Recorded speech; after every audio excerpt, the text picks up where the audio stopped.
ಕೋರ್ಟಲ್ಲಿ charge sheet ಆಯಿತು, ಎಲ್ಲ ಬಿಡುಗಡೆ ಒಂಥರ ಇದು ತಿಂಗಳಿಗೆ ಒಂದ್ಸರಿ ಹಿಯರಿಂಗ್ ಆದಂಗೆ ಆಯಿತು. ಎಲ್ಲ ಒಂದೊಂದೇ ಫ್ರೀ ಆಗ್ತಾ ಬಂತು. ಅಲ್ಲಿಂದ ಒಂದು 6 ತಿಂಗಳಷ್ಟೊತ್ತಿಗೆ ಮನಸ್ಸು ನಿಜವಾಗ್ಲೂ ಹಗುರವಾಗೋಯ್ತು. ನನ್ನ ಕಾಲೇಜ್ ಜೀವನದಲ್ಲಿ ಓದ್ತಿರ್ಬೇಕಾದ್ರೆ ಒಂದ್ಸರಿ ಎಲ್ಲರೂ ಈ ಥರ ಹೇಳ್ತಿದ್ರು, ಹೋಗಿ ಬನ್ನಿ ಅಂತ. 2 ಸರಿ ಅವ್ರ ಮನೆಗೆ ಹೋದೆ, ಸಿಗಲಿಲ್ಲ. 3ನೇ ಸರಿ ಹೋದೆ, ಸಿಗಲಿಲ್ಲ. ಆಮೇಲೆ ಇವ್ರೇನು ಸಿಗಲಿಲ್ಲ, ಇದೆ ನೋಡೋಣ ಆಮೇಲೆ ಸಿಕ್ಕಾಗ ಅಂದರೆ ಗುಡಾಫೆ ಮಾತಾಡ್ಕೊಂಡು ಬಂದವನು. ಬಿಸ್ನೆಸ್ ಒಂದು ಲೆವೆಲಿಗೆ ಸ್ಟ್ಯಾಂಡ್ ಆಗ್ತಾ ಇದ್ದಂಗೆ ಯಾವಾಗ ನಾವು ಸ್ಥಿರವಾಗಿರ್ತೀವಿ ಆವಾಗ ನಮ್ಮ ಸುತ್ತಮುತ್ತ ಇರೋರು ಎಲ್ಲ ಸ್ಥಿರವಾಗಿರ್ತಾರೆ. ಆ ಮನುಷ್ಯನ ನಾನು ಇವತ್ತಿಗೂ ಸ್ಮರಿಸ್ತೀನಿ. ಅವನಿವತ್ತು ಚೆನ್ನಾಗಿರ್ಬೋದು. ಅವನ ಹೆಸರು ನಾರಾಯಣ ಅಂತ. ನೋಡಿ, ಭಗವಾನ್ ನಾರಾಯಣನ ಸ್ವರೂಪದಲ್ಲೇ ಬಂದ ಏನೋ, ಅವನ ಹೆಸರು ನಾರಾಯಣ ಅಂತ. ಪಾಪ ₹1 ದುಡ್ಡು ಇಸ್ಕೊಳ್ದಂಗೆ ಅಷ್ಟು ಕೆಲಸ ಮುಗಿಸಿದ್ದ. ಅವರಿಗೆ ನಾನು ಕೃತಜ್ಞತೆಯನ್ನು ಅರ್ಪಿಸ್ತೇನೆ.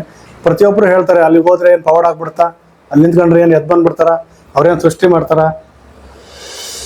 ಒಂದು 6 ತಿಂಗಳಾದ್ಮೇಲೆ ತಂದು ಕೊಟ್ಟ. ನನಗೆ ಮುಂಚೆನೇ ಕೊಟ್ಟಿದ್ರೆ ನನಗೆ ಎಷ್ಟು ಸಹಾಯ ಆಗ್ತಿತ್ತಪ್ಪ ಅಂದೆ. ಅವತ್ತು ಊಟಕ್ಕಿರಲಿಲ್ಲ, ತಿಂಡಿಗಿರಲಿಲ್ಲ, ಇದಕ್ಕಿರಲಿಲ್ಲ. ಹಂಗಾಗಿ ಗುರುಗಳು ಪವಾಡ ಇದ್ದೇ ಇದೆ ಅನ್ನೋದು ನನಗಂತೂ ಜೀವನದಲ್ಲಿ ತುಂಬಾನೇ ಅನುಭವ ಆಗಿದೆ.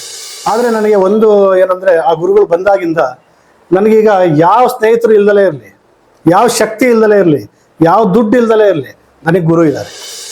ಯಾವುದೋ ಮಾರ್ಕ್ಸ್ ಬರಲಿಲ್ಲ, ನನಗೆ ಯಾವುದೋ ಮೆಡಿಕಲ್ ಸೀಟ್ ಸಿಗಲಿಲ್ಲ, ಇದೇನೋ ಮಾಡಲಿಲ್ಲ ಅಂತ ಇವತ್ತು ಆತ್ಮಹತ್ಯೆ ಮಾಡ್ಕೋತಾರೆ.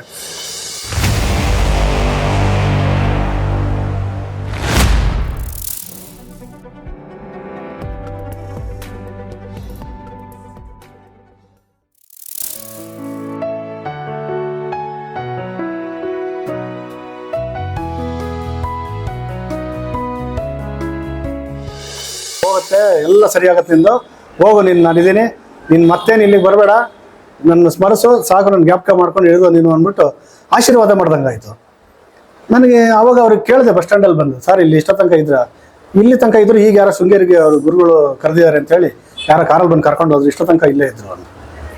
ನಾನು ಈ ಕಡೆಯಿಂದ ಹೋಗ್ಬೇಕಾದ್ರೆ ಇರಲಿಲ್ಲ, ಆ ಕಡೆಯಿಂದ ಬರ್ಬೇಕಾದ್ರೆ ಇದ್ದಾರೆ.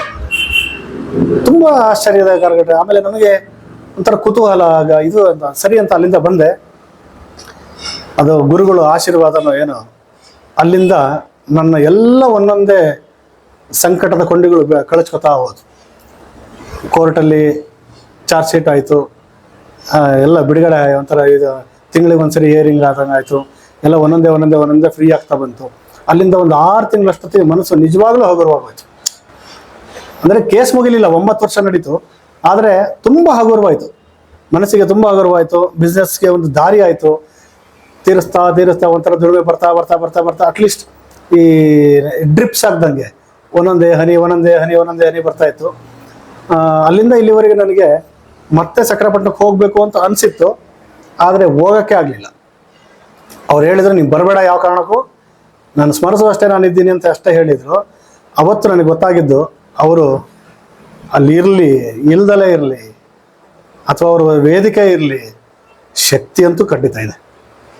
ಹಾಗಾಗಿ ನನಗೆ ಈಗಲೂ ಅನಿಸಿದ್ದು, ಈಗ ನಂಗೆ ಮಾತಾಡ್ತಿರೋಕ್ಕೂ ಅವರೇ ಒಂದು ಇದು ಕೊಟ್ಟಿರ್ಬೋದೋ ಏನೋ. ನಾನು ಈಗಲೂ ಅಂತೇನೆ, ಅವರು ಎಲ್ಲ ಹೇಳ್ತಾರೆ, ಇದಾದಾಗ ನೀವು ಅಲ್ಲಿ ಹೋಗಿ ನೋಡ್ಕೊಂಬರ್ಬೇಕಾಯ್ತು. ನಾನು ಇದಕ್ಕಿಂತ ಒಂದು ಸಣ್ಣ ಘಟನೆ ಹಿಂದಿಂದ ಹೇಳ್ತೀನಿ. ನನ್ನ ಕಾಲೇಜ್ ಜೀವನದಲ್ಲಿ ಓದ್ತಿರ್ಬೇಕಾದ್ರೆ ಒಂದ್ಸರಿ ಎಲ್ಲರೂ ಈ ಥರ ಹೇಳ್ತಿದ್ರು, ಹೋಗಿ ಬನ್ನಿ ಅಂತ. 2 ಸರಿ ಅವ್ರ ಮನೆಗೆ ಹೋದೆ, ಸಿಗಲಿಲ್ಲ. 3ನೇ ಸರಿ ಹೋದೆ, ಸಿಗಲಿಲ್ಲ. ಆಮೇಲೆ ಇವ್ರೇನು ಸಿಗಲಿಲ್ಲ, ಇದೆ ನೋಡೋಣ ಆಮೇಲೆ ಸಿಕ್ಕಾಗ ಅಂದರೆ ಗುಡಾಫೆ ಮಾತಾಡ್ಕೊಂಡು ಬಂದವನು. ಅದಾದಮೇಲೆ ಸುಮಾರು ವರ್ಷಗಳ ನಂತರ ತಾನಾಗೆ ಕರ್ಕೊಂಡೋಗಿ ಗುರುಗಳು ನನಗೆ ದರ್ಶನವಾಗಿದ್ದು ನಿಜವಾಗಲೂ ಭಗವಂತನ ಇಚ್ಛೆ. ನಾವು ಇಲ್ಲಿವರೆಗೆ ಹೇಳಿರ್ತಕ್ಕಂಥದ್ದು ನನ್ನ ಜೀವನದ ಅರ್ಧ ಭಾಗ ಅಷ್ಟೇ. ಇದು ಒಂದು ಎಪಿಸೋಡ್ ಅನ್ನೋದಕ್ಕಿಂತ ನನ್ನ ಜೀವನ ಹೇಗೆ ಚೇತರಿಕೆ ಕಂಡ್ಕೋತು ಅನ್ನೋದಕ್ಕೆ, ಅದಕ್ಕೆ ಕಾರಣ ಯಾರು ಅನ್ನೋದಕ್ಕೆ ತಮಗೆಲ್ಲ ವಿಚಾರಗಳನ್ನು ಹಂಚ್ಕೊಂಡಿದ್ದೇನೆ. ಇಲ್ಲಿಂದ ಬಂದ್ವಿ, ನಾವು ಮನೆ ಅರ್ಧಂಬರ್ಧಾಗಿ ನಿಂತಿತ್ತು ಅಂತ ತಮ್ಮಲ್ಲಿ ಹೇಳಿದ್ದೆ. ಆ ಟೈಮಲ್ಲೇ ನಮ್ಗೆ ಈ ಥರ ಅಡಚಣೆಗಳು ಬಂದಿತ್ತು. ಅಲ್ಲಿಂದ 1 ವರ್ಷಗಳ ಕಾಲ ಯಾವುದೇ ಕೆಲಸ ಪ್ರೋಗ್ರೆಸ್ ಮಾಡೋಕ್ಕಾಗಲಿಲ್ಲ. ಹಣದ ಅರಿವು ಇರಲಿಲ್ಲ, ಎಲ್ಲೂ ಒದಗಿ ಬರಲಿಲ್ಲ, ಕೆಲಸಗಳೆಲ್ಲ ಹಾಗೆ ನಿಂತಿತ್ತು. ಕಳ್ಳತನಗಳು ಸ್ಟಾರ್ಟ್ ಆಯಿತು. ಇಲ್ಲಿ ಸ್ಟಾಕ್ ಮಾಡಿದ ಮೆಟೀರಿಯಲ್ಸ್ ಎಲ್ಲ ಒಂದೊಂದೇ ಕದಿಯಕ್ಕೆ ಸ್ಟಾರ್ಟ್ ಮಾಡಿದರು. ಹೀಗಾಗಿ ಇನ್ನೂ ಮತ್ತಷ್ಟು ಚಿಂತಕ್ರಾಂತರಾಗಿದ್ದೆ. ಹಾಗಾಗಿ ಅಲ್ಲಿಂದ ಒಂದು ನನ್ನ ಹೊಸ ಅಂಗಡಿಯನ್ನು ಪ್ರಾರಂಭ ಮಾಡಿದ ದಿನಾಂಕದಿಂದ ನನಗೆ 15 ದಿನಗಳ ನಂತರ ನಾನು ಸಕ್ರೆಪಟ್ಟಣಕ್ಕೆ ಹೋಗಿ ಬಂದಮೇಲೆ ನನಗೆ ಮಾಡಿದ ಆಶೀರ್ವಾದದಿಂದನೋ ಏನೋ, ಆ ಗುರುವಿನ ಕೃಪೆಯಿಂದನೋ ಏನೋ, ಅಲ್ಲಿಂದ ಬಂದು ಒಂದು ತಿಂಗಳು 2 ತಿಂಗಳು ಇರ್ಬೋದು, ಬಿಸ್ನೆಸ್ ಒಂದು ಲೆವೆಲಿಗೆ ಸ್ಟ್ಯಾಂಡ್ ಆಗ್ತಾ ಇದ್ದಂಗೆ ಯಾವಾಗ ನಾವು ಸ್ಥಿರವಾಗಿರ್ತೀವಿ ಆವಾಗ ನಮ್ಮ ಸುತ್ತಮುತ್ತ ಇರೋರು ಎಲ್ಲ ಸ್ಥಿರವಾಗಿರ್ತಾರೆ. ನಾವು ಯಾವಾಗ ಬಿದ್ವಿ ಎಲ್ಲರೂ ಮೇಲೆ ಬೀಳ್ತಾರೆ.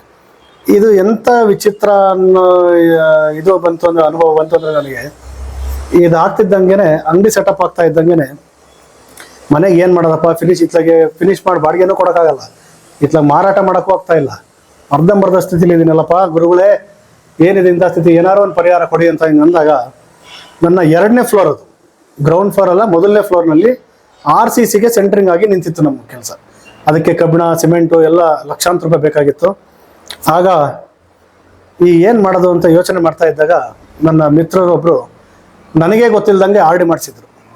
ನೋಡಿ, ನಾನು ಸ್ಮರಣೆ ಮಾಡ್ತಿದ್ದಂಗೆ ಅಲ್ಲಿಂದ 1 ತಿಂಗಳನ್ನ ಅಲ್ಲಿ ನನಗೆ ಗೊತ್ತಿಲ್ಲದಂಗೆ RD ಮಾಡಿಸಿದ್ರು. RD ಪೂರ್ಣಾವಧಿ ಮುಗಿದಿರಲಿಲ್ಲ. ಪೂರ್ಣಾವಧಿ ಮುಗಿದೇ ಇದ್ರು ಕೂಡ ಅವ್ರು ಬಂದು ಹೇಳಿದ್ರು, ನೋಡಪ್ಪ ನೀನು ಹಿಂಗೆ ಹೇಳ್ಬಿಟ್ರೆ ಹಾಳು ಬಿದ್ದೋಗುತ್ತೆ, ಏನಾರು ಒಂದು ಮಾಡ್ಕೊ ಅಂತೇಳಿ.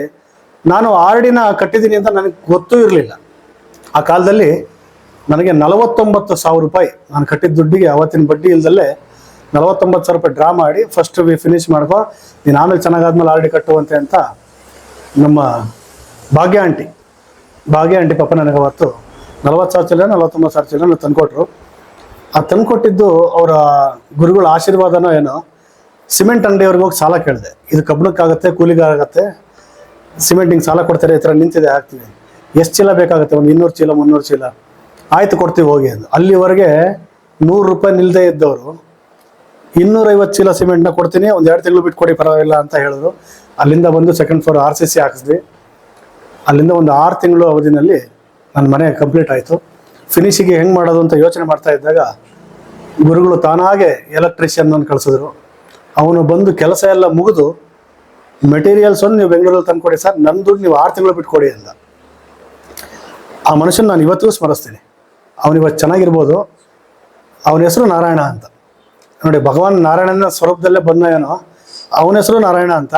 ಪಾಪ 1 ರೂಪಾಯಿ ದುಡ್ಡು ಇಸ್ಕೊಳ್ದಂಗೆ ಅಷ್ಟು ಕೆಲಸ ಮುಗಿಸಿದ್ದ. 6 ತಿಂಗಳ ಅವಧಿ ಮುಗಿದ ಮೇಲೆ 2,000 1,000 ಹಿಂಗೆ ಇಸ್ಕೊಂಡು ಅವ್ನು ಕ್ಲೋಸ್ ಮಾಡ್ದ. ಯಾರೋ ಬಂದು ಸಿಮೆಂಟ್ ಕೊಟ್ಟರು, ಯಾರೋ ಬಂದು ಕಬ್ಬಣ ಕೊಡಿಸಿದ್ರು, ಮನೆ ಕೆಲಸ ಆಯಿತು, ವಾಸಕ್ಕೊಂದು ಯೋಗ್ಯ. ಇನ್ನೂ ಮೆಟೀರಿಯಲ್ಸ್ಗಳು ಬೇಕಾಗಿತ್ತು ನನಗೆ, ಅಂದರೆ ಕಿಟಕಿ, ಕಬ್ಬಣ, ಆಮೇಲೆ ಫಿಟ್ಟಿಂಗ್ಸು, ಕಬ್ಬಣದ ಐಟಮ್ಮು, ಅದನ್ನೆಲ್ಲ ನನಗೆ ಸಿಮೆಂಟ್ ಜೊತೆಗೆ ಇವನ್ನೆಲ್ಲ ಸಾಲ ಕೊಟ್ಟು ನಮ್ಮ ಸಿನಿಮಾ ಸೋಮಣ್ಣವರು ಪಾಪ ಈ ಟೈಮಲ್ಲಿ ಸ್ಮರಿಸ್ಬೇಕು. ಹೆಚ್ಚು ಕಡಿಮೆ ಲಕ್ಷಾಂತರ ರೂಪಾಯಿ, 4 ಲಕ್ಷದಿಂದ 5 ಲಕ್ಷ ರೂಪಾಯಿ ತನಕ ಅವ್ರದ್ದು ವಹಿವಾಟಿತ್ತು. ಅದರಲ್ಲಿ ನಾನು ಕೇವಲ ಒಂದು 50,000 ರೂಪಾಯಿನೋ 1 ಲಕ್ಷನ ಕೊಟ್ಟಿದ್ದೆ ಅನಿಸುತ್ತೆ. ಇನ್ನು 4 ಲಕ್ಷ ರೂಪಾಯಿನ ನಾನು ಕೊಟ್ಟಂಗೆಲ್ಲ ಇಸ್ಕೊಂಡ್ರು. 10,000 20,000 30,000 ಎಲ್ಲ ಇಸ್ಕೊಂಡ್ರು. ಹಾಗಾಗಿ ನಾನು ಇವತ್ತು ನಮ್ಮ ಮನೇಲಿ ಸ್ವಗ್ರಾಮದಲ್ಲಿ ಕೂತ್ಕೊಂಡು ಮಾತಾಡ್ತಾ ಇದ್ದೀನಿ ಅಂದರೆ ಅದಕ್ಕೆ ಇವತ್ತು ನಾನು ಶುರು ಮಾಡಿದ್ದ ಮನೆಯನ್ನು ಕಂಪ್ಲೀಟ್ ಮಾಡಿ ಇವತ್ತು ನೆಮ್ಮದಿಯಾಗಿ ಮನೇಲಿ ಬಂದು ಕೂತ್ಕೊತಾ ಇದ್ದೀನಿ ಅನ್ನೋದಕ್ಕೆ ಆ ಗುರುಗಳ ಅನುಗ್ರಹನೇ ಕಾರಣ ಅಂತ ನಾನು ಹೇಳ್ತೇನೆ.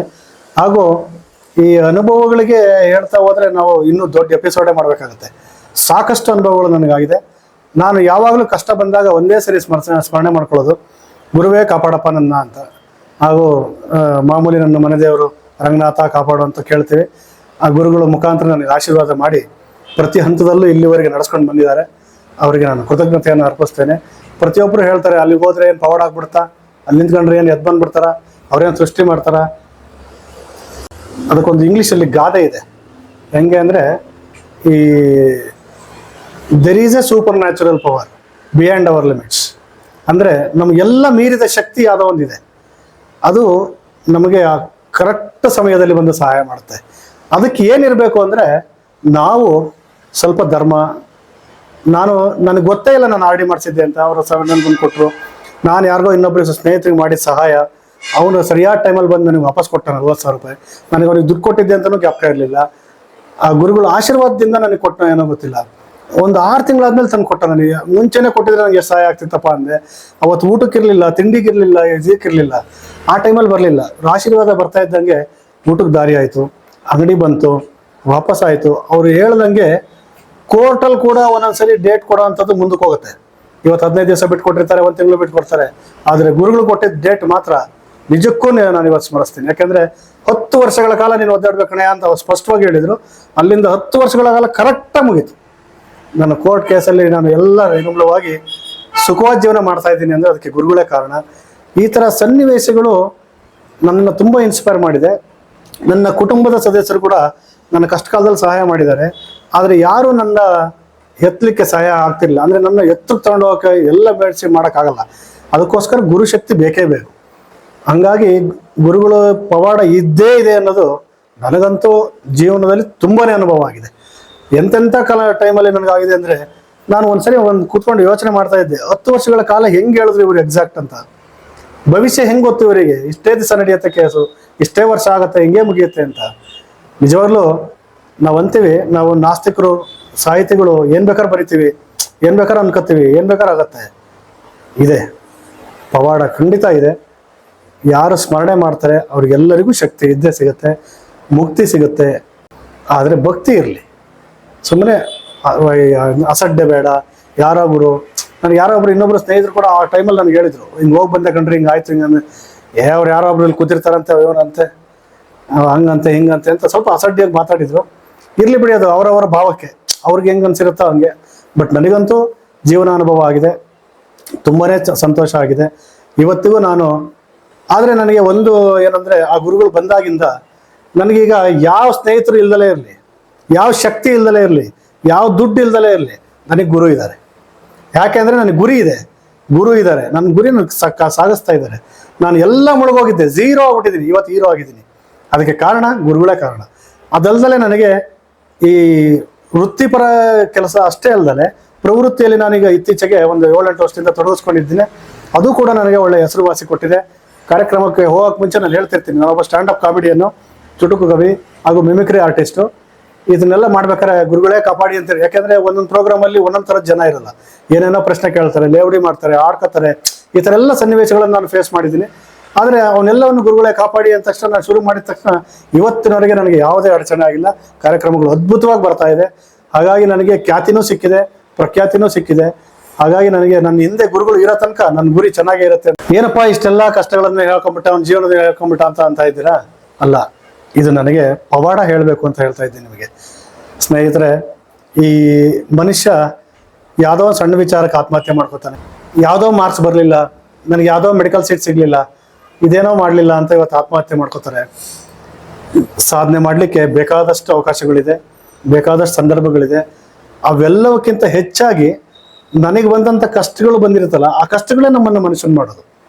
ಹಾಗಾಗಿ ಕಷ್ಟಗಳು ಬರಬೇಕು, ನೋವುಗಳು ಬರಬೇಕು, ಪೂರ್ತಿ ಬಿದ್ದ ಮೇಲೇ ಎದ್ದೇಳಕ್ಕೆ ಸಾಧ್ಯ. ಹಾಗಾಗಿ ದಯವಿಟ್ಟು ಯಾರೋ ಕಷ್ಟ ಬಂದ್ಬಿಡ್ತಲ್ಲಪ್ಪ, ಚಿಂತೆ ಬಂದ್ಬಿಡ್ತಲ್ಲಪ್ಪ, ನಂಗೆ ಮನೆ ಇಲ್ವಲ್ಲಪ್ಪ, ನಂಗೆ ಕಾರ್ ಇಲ್ವಲ್ಲಪ್ಪ, ನಂಗೆ ಒಳ್ಳೆ ಹೆಂಡತಿ ಸಿಗ್ಲಿಲ್ವಲ್ಲಪ್ಪ, ಇದೆಲ್ಲ ಟೆನ್ಷನ್ ಬೇಡ. ಯಾಕೆಂದರೆ ನಮ್ಮನ್ನೆಲ್ಲ ಮೀರಿದ ಶಕ್ತಿ ಅವರೇ ನಮ್ಮ ಸಕರಾಯಪಟ್ಟಣದ ಅವಧೂತರಾದಂಥ ಶ್ರೀ ವೆಂಕಟಾಚಲ ಗುರುಗಳು ಅವಧೂತರ ರೂಪದಲ್ಲಿದ್ದಾರೆ. ಅವರು ನನ್ನ ಕೈ ಹಿಡಿದಲ್ಲೇ ಇದ್ದಿದ್ರೆ ಅವತ್ತು ನನ್ನವರು, ಆ ಗುರುಗಳ ಆಶೀರ್ವಾದ ಒಂದು ಇಲ್ದಲೇ ಇದ್ದಿದ್ರೆ ನಾನಿವತ್ತು ಈ ನಿಮ್ಮ ಮುಂದೆ ಬಂದು ಈ ಥರ ಮಾತಾಡಲಿಕ್ಕೆ ಅವಕಾಶ ಸಿಗ್ತಿರ್ಲಿಲ್ಲ. ಹಾಗಾಗಿ ಇದು ಎಲ್ರಿಗೂ ಸ್ಫೂರ್ತಿ ಆಗಲಿ. ಯಾಕೆಂದರೆ ನಮ್ಮನ್ನೆಲ್ಲ ಮೀರಿದ ಶಕ್ತಿ ಇದೆ, ಅದು ನಮ್ಮನ್ನು ಕಾಪಾಡುತ್ತೆ. ಹಾಗಾಗಿ ಸಕರಾಯಪಟ್ಟಣದ ನಮ್ಮ ಅವಧೂತರ ಗುರುಗಳ ಆಶೀರ್ವಾದ ನಮ್ಮ ಮೇಲೆ ಇರೋ ತನಕ ನಾನು ಯಾವತ್ತೂ ಈಗ ಇದ್ದೇ ಇರ್ತೀನಿ, ಎಂಥ ಕಷ್ಟಗಳೇ ಬರಲಿ. ಈಗ ನನಗೇನಾಗ್ಬಿಟ್ಟಿದೆ ಅಂದರೆ, ಈ ಕಷ್ಟಗಳು ಅಂದರೆ ನನಗೆ ಭಯ ಇಲ್ಲ. ಯಾವಾಗ ನಾನು ಇಷ್ಟು ದಿವಸ ಕಷ್ಟಗಳಿಗೆ ಹೆದರ್ತಾ ಇದ್ದೆ, ಈಗ ಕಷ್ಟಗಳಿಗೆ ನಾನು ಹೇಳ್ತೀನಿ ಅವಧೂತರಿದ್ದಾರೆ, ಹುಷಾರು ಅಂತ. ಹಾಗಾಗಿ ಒಂದು ಪ್ರಾತಸ್ಮರಣೀಯರಾದಂಥ ನಮ್ಮ ವೆಂಕಟಾಚಲ ಗುರುಗಳು ಅವರ ಆಶೀರ್ವಾದ ಒಂದು ಇರೋ ತನಕ ಎಲ್ಲರೂ ಚೆನ್ನಾಗಿರ್ತಾರೆ. ದಯಮಾಡಿ ಎಲ್ಲ ನಂಬಿ ಅವರ ಆಶೀರ್ವಾದವನ್ನು ಪಡೆಯಿರಿ. ನನ್ನಂತೆ ನೀವು ಆಗಿ ಮುಂದುವರಿರಿ, ಅಭಿವೃದ್ಧಿ ಹೊಂದಿ. ನಾನು 2 ಮಾತು ಮುಗಿಸ್ತೇನೆ. ನಮಸ್ಕಾರ. ದಯಮಾಡಿ ಲೈಕ್ ಮಾಡಿ, ಶೇರ್ ಮಾಡಿ, ಸಬ್ಸ್ಕ್ರೈಬ್ ಮಾಡಿ, ಮರೆಯದೆ ಬೆಲ್ ಬಟನ್ ಒತ್ತಿ. ಧನ್ಯವಾದಗಳು.